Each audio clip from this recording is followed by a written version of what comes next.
Whether you're new to the idea of making money on the net or whether you're an old hand, there is one truth about you and our business. However well you're doing at the moment, you could always do better, right? After all, I don't know of many business owners, online or in the real offline business world, who wouldn't like their businesses to be more profitable. How ironic it is, then, that a superb free source of additional revenue and profit exists right at this moment, sitting there under the nose of every online entrepreneur. This is a source of profit that is freely available to all. What's more, there are literally thousands, if not millions, of source materials that can be used to add hundreds of dollars to your bottom line in return for little or no effort. As the name of this video series probably suggests, I'm talking about public domain content materials here, content that you can use to boost the profitability of your business starting right now. So let's get the ball rolling by defining exactly what we're talking about when we refer to public domain materials in connection with online marketing. Wherever we look and whatever we do, we are all, each and every one of us, surrounded by public domain property 24 hours a day. Anything that can be freely used by the public, you, me, and the next person, without fear of legal ramifications is effectively public domain property.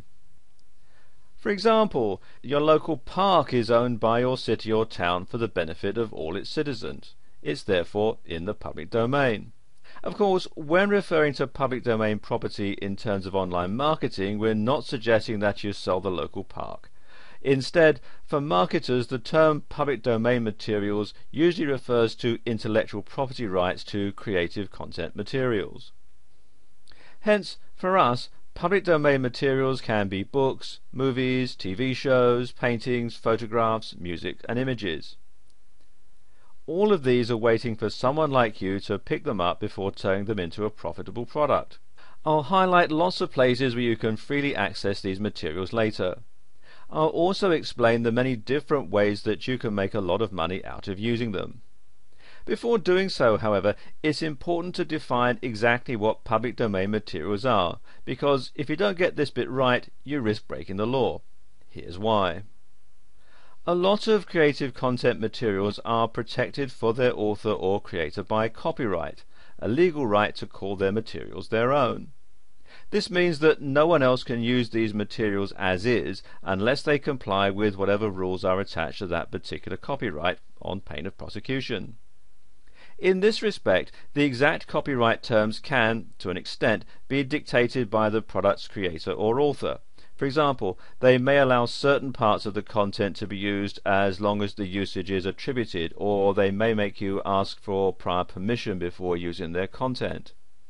However, if the product's creator does not impose specific terms, the assumption is that all modern intellectual property is copyrighted unless it's stated otherwise.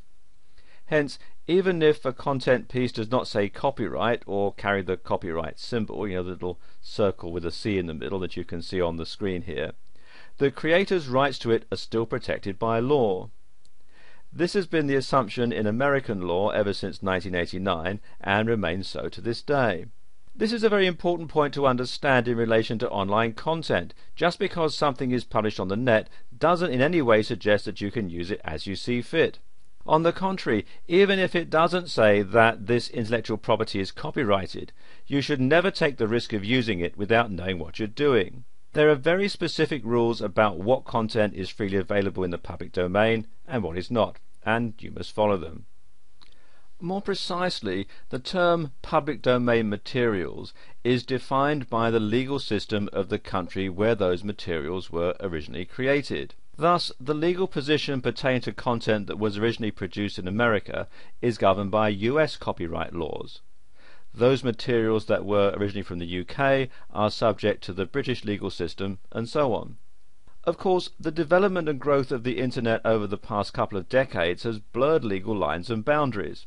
For instance, content materials from America are instantly accessible from Australia and Europe, and vice versa, so which set of copyright rules apply? I would suggest that you stick with the simplest rule set. Unless you're willing to seek an extremely expensive legal opinion, run with the obvious by following the copyright rules of the legal jurisdiction where the content was produced. It's also a fact that the majority of public domain content currently available on the net was produced or created in the USA. Hence, it's the American definition of what is and is not public domain content that we're going to cover most in this video. The rules that define what is and what is not copyrighted in the USA are actually quite complex, as several factors have to be taken into account. For instance, there are sometimes different copyright laws applied to written or audio content, while there are also specific rules applied to works by foreign nationals and those of US citizens living abroad. There's a comprehensive breakdown of what is and is not protected by copyright laws on this page of the Cornell University website, which is copyright.cornell.edu/resources/publicdomain.cfm.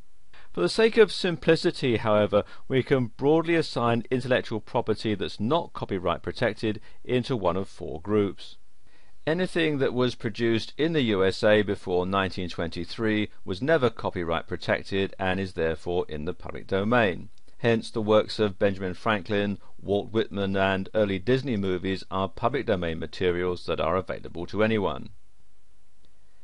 Anything that was published between 1923 and 1963 with a copyright notice is no longer protected unless the copyright has been renewed.